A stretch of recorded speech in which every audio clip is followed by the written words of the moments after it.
Good morning, students. Welcome to your computer class. I am Sunny. Students, today we are going to move further with our chapter.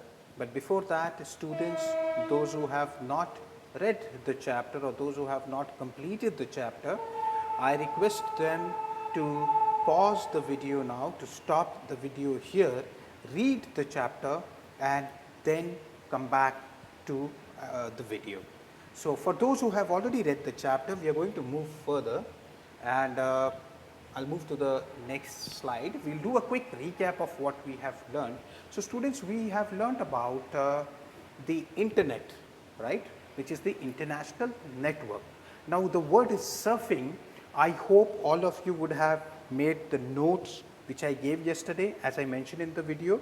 If you have not made the note of Gene Armour Poly, then I request you to listen to the video again and please make a note of Gene Armour Poly information which I shared it in my first video. Next comes, we learned about uses of internet, where all internet is used and how it is used. We learned about that. We learned about history of internet. We learned about ARPANET. We discussed about Department of Defense, how Department of Defense encouraged or funded ARPA. ARPA funded later the project which ultimately evolved, and then the internet was formed. Then we learned about the governing body of internet, where I learned about Internet Architecture Board. We learned about Internet Engineering Task Force and Internet Research Task Force. Today we are going to learn about what are the requirements of an internet. Now see, students, before we talk about the requirement, it is important to understand that the requirement of the internet is dependent on the connection, the network, the bandwidth. Now there are two type of networks which one person can go for, which is the dial-up connection and the second is the broadband connection.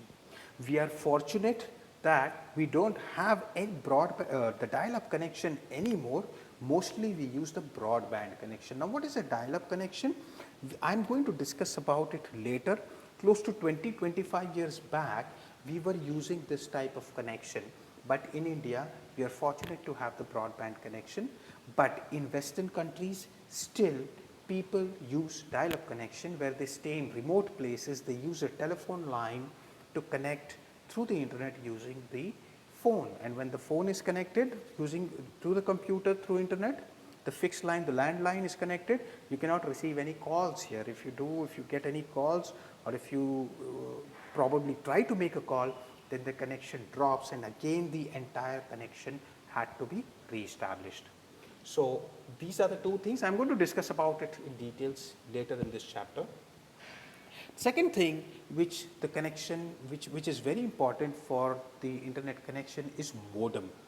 The full form of modem is modulator and demodulator, and the best thing about this is that it is an input as well as an output device. Please make a note of this in your textbook.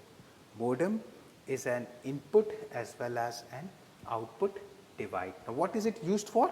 It is used to connect through the internet as well as it helps in communication.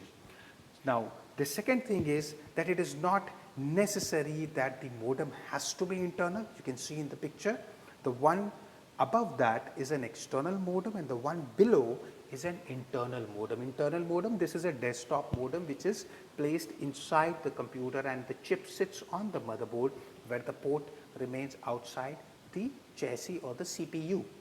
Now the second thing is that the modem can be a wired modem as well as a wireless modem. It can be both.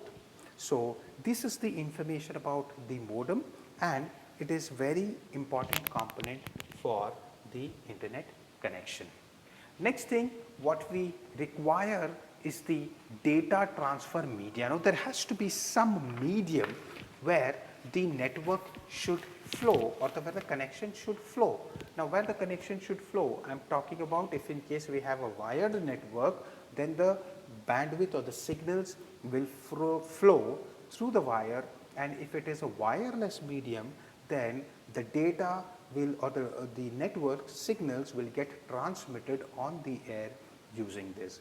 So it can be either wired or wireless, and it can be If it is wired, it will use a telephone line. If it is wireless, then it will use the air for the transmission of signals. Next thing which comes into the picture is ISP. If there is no ISP, we will not have an internet connection. ISP stands for Internet Service Provider. ISP stands for Internet Service Provider. Now this is a company that provides internet connection to us. The examples of ISPs are BSNL, Airtel, Idea, Reliance Jio. So there are so many of them, right? MTNL is there. If you go to Western countries, there is Verizon, then there is Earthlink. A lot of service providers are there which provides internet connection to us. Now the second thing is, which I want to make a note, is the full form of BSNL. The full form of BSNL is Bharat Sanchar Nigam Limited. Bharat Sanchar Nigam Limited. Please make a note of this next to the BSNL logo. Just below the BSNL logo, you can make a note of this. Next comes is the dial-up technology. Now what is a dial-up technology? So students, you can see here, there is a phone line cable which is connecting to the modem.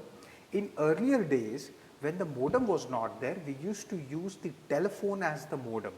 The telephone line, we used to connect it, and then we use the modem to connect it to the computer. So when olden days, when we used to use the phone line for connection, the network system was very, very slow.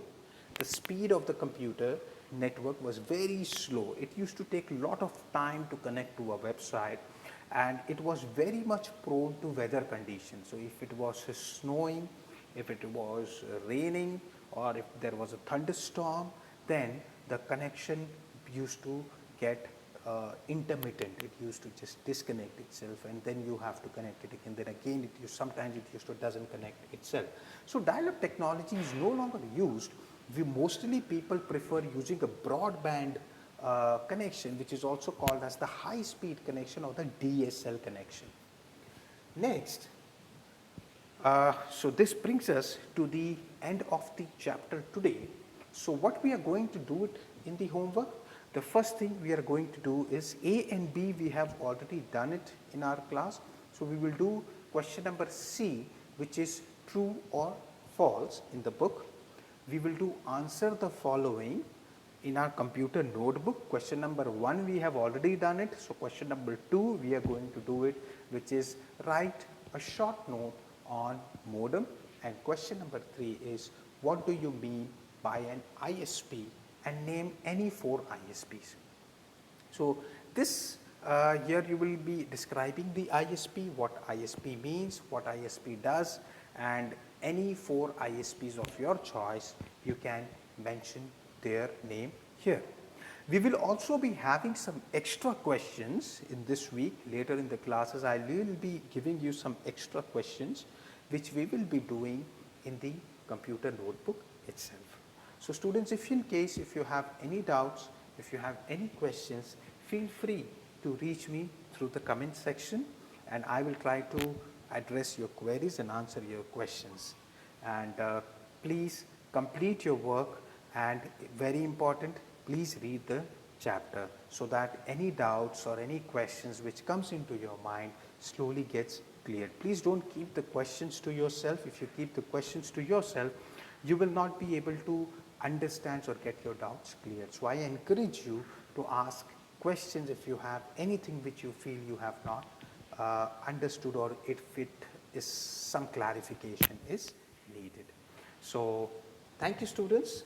I wish all of you are well. So please stay at home and stay safe.